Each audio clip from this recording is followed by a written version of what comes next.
Hi friends, अभिमान academy का फिर से आपका स्वागत है। 69,000 शिक्षक भर्ती में 6800 याची लाभ का जो केस पड़ा हुआ है, ये याची लाभ का क्या मतलब है और केस ऑर्डर का क्या मतलब है, मतलब बताएंगे। कॉमन नंबर का जो जिन अभ्यर्थियों के 89 और 96 नंबर हैं उसको लेकर, और काउंसलिंग अपडेट को लेकर। देखिए, मैंने आपको सुबह एक वीडियो बनाई थी, आपने देखा भी होगा, नहीं भी देखा हो तो मैं आपको बता दूं। अखबार की न्यूज़ थी, आयोग की लापरवाही कारण सैकड़ों अभ्यर्थियों का भविष्य अधर में है। 25 अगस्त के बाद जिन अभ्यर्थियों को नंबर नहीं दिया गया है, तो उस पर एक अंक का लाभ, आदेश के अनुसार एक अंक का लाभ केवल जो जिन्होंने रिट डाली थी, स्पेशल अपील, उन्हीं उन्हीं को ही शामिल किया गया है। ऐसे तमाम अभ्यर्थियों को बड़ा झटका मिला जो योग्य होते हुए भी आयोग की लापरवाही कारण आज शिक्षक भर्ती से बाहर हैं। तो ऐसा जो है नंबर यहाँ पर शिक्षक भर्ती के द्वारा देखिए, लगभग कई अखबारों में खबर है।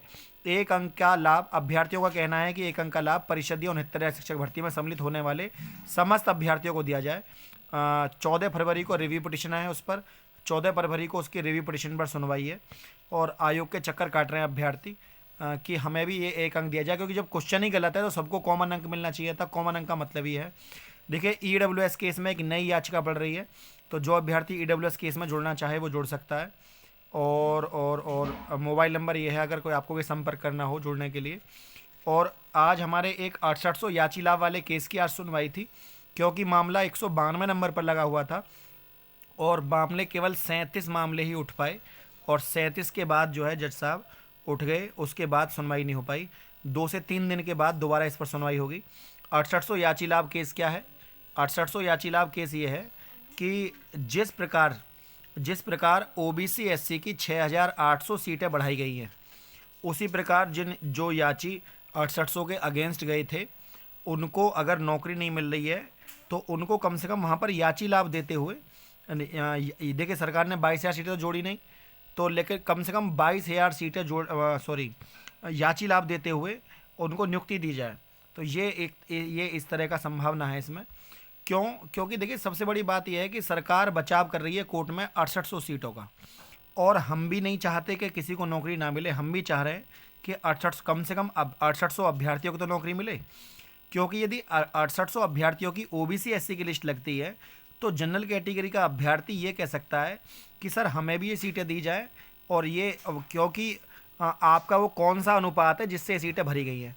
और अगर सीटें भरी जा रही हैं 6800 ओबीसी एससी की, तो कम से कम फिर उस हिसाब से 18,000 सीटें भरी जानी चाहिए, क्योंकि रिजर्वेशन मैटर के अनुसार तो 18,000 सीटें बैठती हैं ओबीसी एससी की।